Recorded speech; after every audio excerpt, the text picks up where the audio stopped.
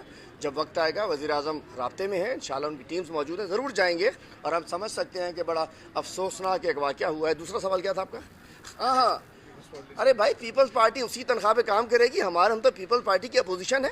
یہ P D M میں تھی کہاں؟ یہ ڈرانے گئے تھے، ڈر کے واپس آ گئے، یہ دھمکانے گئے تھے، دھمک کے واپس آ گئے۔ پیپلز پارٹی پہ دم نہیں ہے، ختم ہو چکی۔ وہ پارٹی اور تھی جو بے نظیر کی تھی، جو زیڈ اے بی کی تھی۔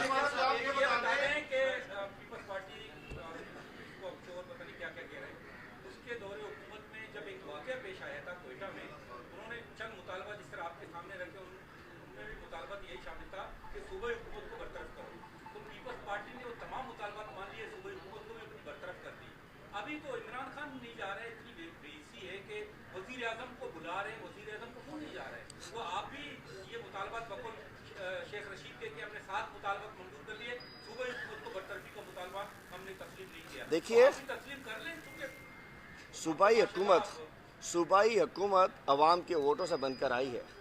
جام کمال صاحب کو اور ان کی ٹیم کو عوام نے ووٹ دیا ہے۔ کسی ایک واقعے کے اوپر، بڑا افسوسناک واقعہ ہے، اس کے اوپر حکومتوں کو گھر نہیں بھیجا جاتا، اور خواہش ان کی بات اپنی جائز ہے، 7 مطالبات مانے گئے ہیں، لیکن میں سمجھتا ہوں کہ اس حکومت کو گھر بھیجنا وہ ووٹرز کی توہین ہے جن کو ووٹ لے کر آتے ہیں۔ پیپل پارٹی کی کرپٹ حکومت تھی، چور حکومت تھی، کوئی اچھی ڈیل دے کر سی ایم آ گیا ہوگا، زرداری صاحب سے کہا انہوں نے کا موقع ملا تم تو نکلو، اچھی ڈیل آ گئی ہوگی، انہوں نے بیچ دی ہوگی۔ کہاں پیپل پارٹی، کہاں باپ پارٹی؟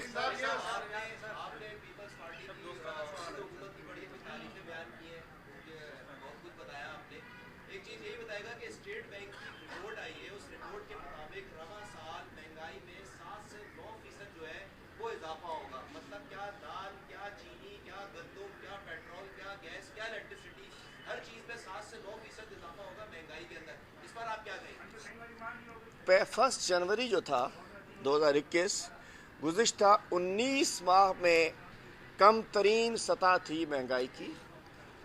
انشاءاللہ چیزیں بہتری ہو رہی ہیں، پاکستان میں اکانومی بہتر ہوتی جا رہی ہے، انڈسٹریز کھلتی جا رہی ہیں، روزگار آتا جا رہا ہے، انشاءاللہ مہنگائی اور کم ہوگی، اور یہ جو رپورٹس آتی ہیں وہ پچھلے اس پہ ہوتی ہیں، لیکن ہم نے چیزیں کور کر لی، مہنگائی ٹھیک ہو جائے۔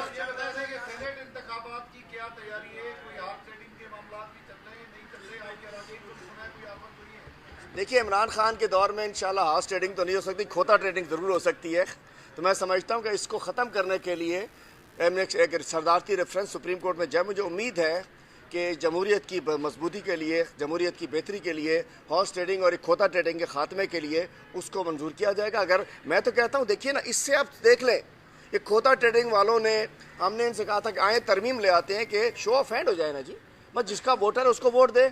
ان کو چونکہ پتہ ہے یہ ان کی زندگی اسی پہ خریدتے بیچتے گزر گئی، ہم نے انشاءاللہ ہمیں امید ہے کورٹ سے کچھ نہیں ہوگا، باقی سینٹ کی تیاری ہے، انشاءاللہ سینٹ میں سندھ میں بہت بڑا سرپرائز دیں گے آپ کو، یہ بھی آج سن لیں آپ۔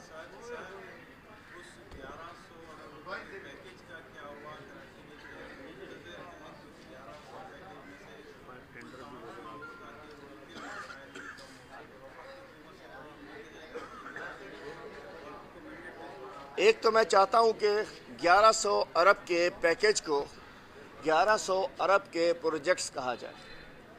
پیکیج پیپلز پارٹی کے لیے آئیڈیل ہے کہ 1100 ارب روپے ان کے اکاؤنٹ میں بھیج دو، پھر وہ وہاں سے گھومتا پھرتا ایک پائپ لائن کے تھرو ان کے گھروں میں پہنچے اور اے ٹی ایم سے نکل آئے۔